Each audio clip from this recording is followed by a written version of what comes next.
Hello everyone, welcome to my channel. I hope everyone is having a wonderful day. Before we begin, please hit the subscribe button and give this video a thumbs up.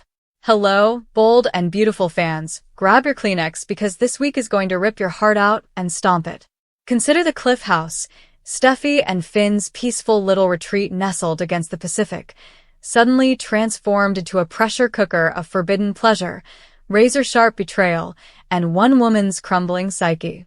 We're talking about Deacon Sharp, the man who has clawed his way through every low in life, finally tasting something genuine with Taylor Hayes, only for that stolen fire to unleash a flame that might destroy everything.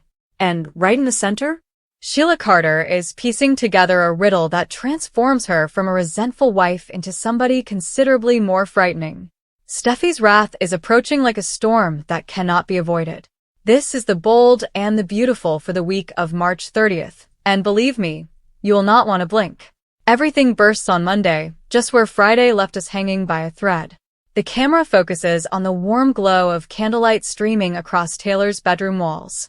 Kenny G's saxophone hums softly in the background, playing the kind of mellow jazz that helps you forget about the outside world.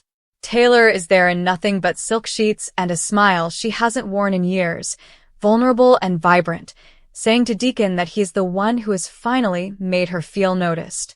He's right there with her, shirt half off, hands tracing the lines of a love that has been developing in secret for weeks. Their bodies move in the desperate, ravenous manner that only two wounded souls can manage. Her moans, raw and unfiltered, resound down the hallway. But Sheila is already inside the house. She came looking for Deacon after he told her a flimsy tale about supper with Hope. Something in her gut twisted, call it intuition, or the ghost of every betrayal she'd ever experienced. When she hears those sounds, her mind immediately goes to the worst-case scenario. "Taylor," she exclaims, her voice filled with terror rather than wrath at first. She grabs the largest butcher knife from the kitchen block, her heart racing like a battle drum. Footsteps pound up the stairs. The bedroom door opens with a smash that shakes the walls. Taylor's eyes open wide in dread. She scrambles back against the headboard, holding the covers to her chest, nude and vulnerable in every manner. "Do not murder me. Please, Sheila, don't." Her voice cracks, years of treatment distilled into a single plea.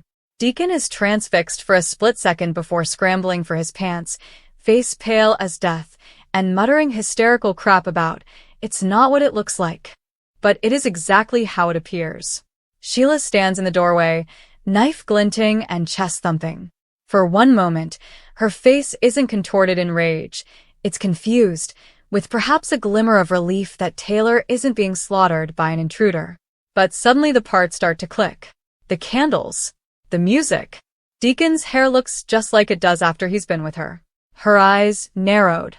The knife does not drop. Deacon and Taylor scramble as if their lives depended on it, which they could. He's pushing Taylor behind him, mumbling apologies and assuring it's over, it was a mistake, anything to gain time. Taylor spoke through sobs. "Sheila, I never intended to hurt you." We became immersed in the moment. They managed to calm her down enough to drop the knife, but the harm is done. Sheila steps back out of the room, silent, an unsettling calm falling over her like a second skin. The door clicks closed. Deacon and Taylor collapse into each other, their hearts pounding, murmuring that they must leave before Steffy and Finn return from their family camping trip. However, the air now feels poisoned. Everything falls apart with a single bad move. Cut to Tuesday, and the impact has already spread like wildfire. Sheila is back at the apartment she shares with Deacon, pacing and replaying every moment in her brain. Her suspicions are not simply rising, they are festering. She pulls up his phone while he is in the bathroom and looks through texts that do not add up. What about the dinner with Hope excuse? Hope has not heard from him. Sheila's thoughts return to the Cliff home, where Taylor's eyes shot to the entrance, as if she expected rescue. "You think you can play me, Deacon?" she asks the empty room in a low, angry tone. Old Sheila is stirring, the person who refuses to forgive and forget. Meanwhile, Steffy enters the situation like a force of nature. She returns home early from her trip, kids with Finn, and the first thing she hears from a shaken Taylor is a diluted account of events. "Mom, what the hell happened here?" Steffy raises her voice, rage blazing in her eyes. She is very protective, especially given Taylor's recent health problems and family drama. Discovering that Deacon was even in her home, her sanctuary, without permission? It is a slap. But when Taylor admits, hesitantly, that things have become intimate, Steffy's expression hardens into something colder than ice. "Did you sleep with him? In my bed? While I was away with my family?" The rage is quick, raw, and directed at Deacon. Steffy is tired of putting up with her mother's crazy love life.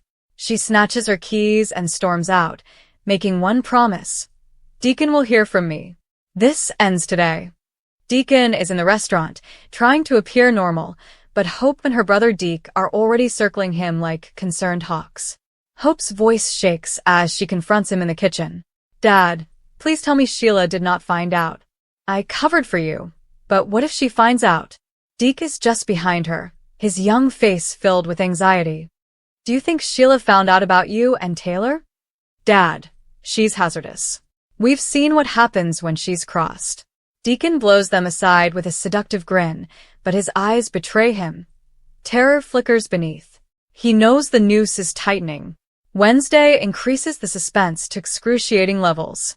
Sheila is alone in her flat, but she isn't idle. She is solving the mystery piece by piece, like a detective with a grudge. What about the pizza box from the Cliff House delivery? It fits the one Deacon said was for Hope. The cologne on his shirt smells like Taylor's favorite fragrance. Taylor's stray earring is discovered in his jacket pocket. "You lied to me," Sheila says, her voice shaking with a combination of sadness and something deeper. Her hands quiver as she carries the proof. Old habits creep back in. She neither screams nor cries. She begins plotting. Quiet. Methodical. The kind of quiet that alarms everyone who knows her past.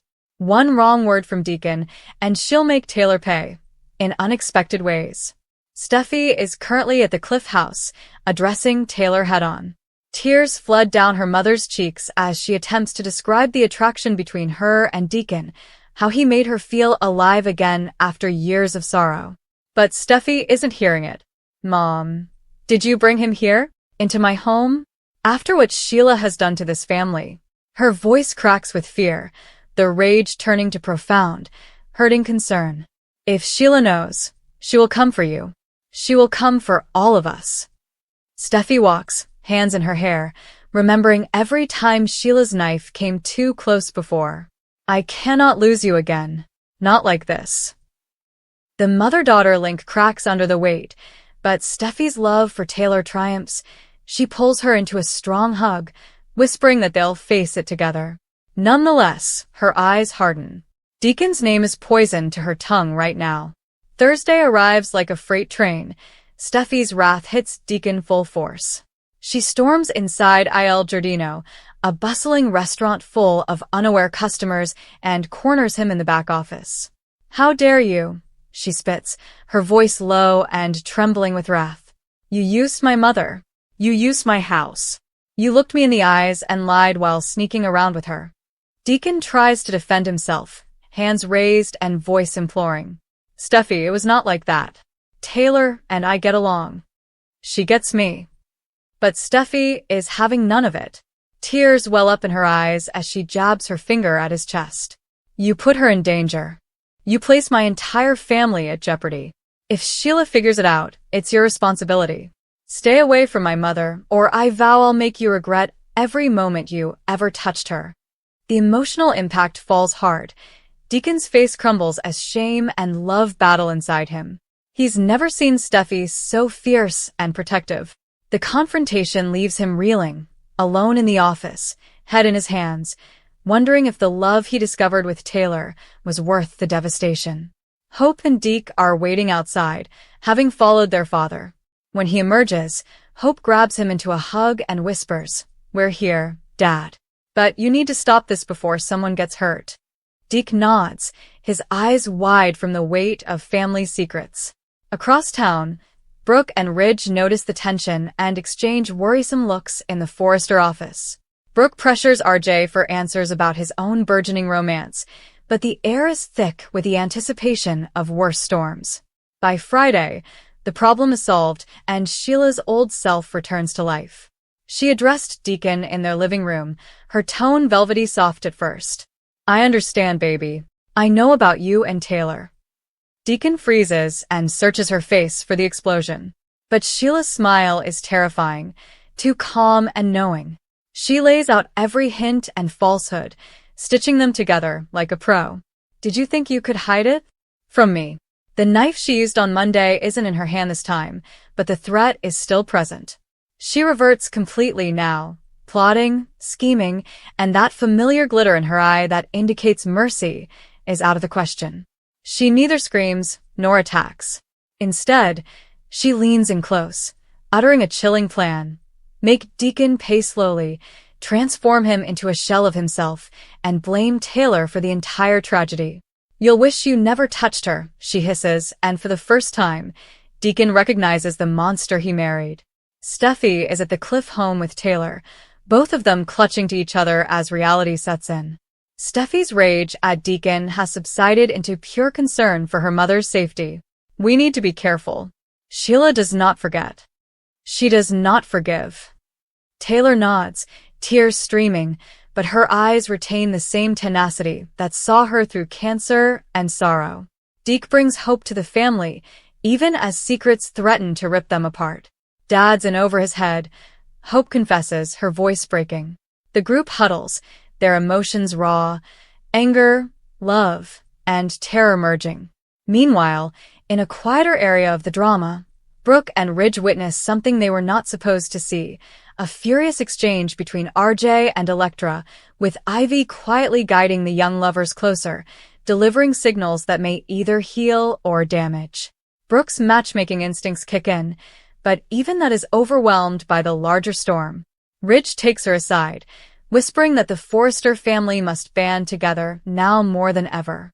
As the week comes to a conclusion, the camera lingers on Sheila alone in the dim light, staring at a photograph of Deacon and Taylor that she has somehow obtained. Her fingers trace the image, and a terrifying smile appears on her lips. "Puzzle solved," she says softly. Deacon sits across town at the restaurant, head lowered, Steffy's words ringing in his ears. Taylor embraces her daughter, uttering promises of brighter days. But the tension builds. Sheila's next move is imminent, and no one is safe. What happens when a scorned lady with a history of violence declares the game over? Will Deacon choose love or survival? Can Steffy protect her mother without losing herself in rage? And how deep will Sheila's revenge go before the credits roll? Tune in next week, bold and beautiful viewers, for this puzzle is far from finished. It's only becoming more lethal. The secrets have been revealed, the wrath has been released, and Los Angeles is bracing itself for the aftermath. Do not miss a single frame. This is the kind of week that keeps us coming back, hearts racing and screaming for more. Until then, be theatrical, brave, and guard your back.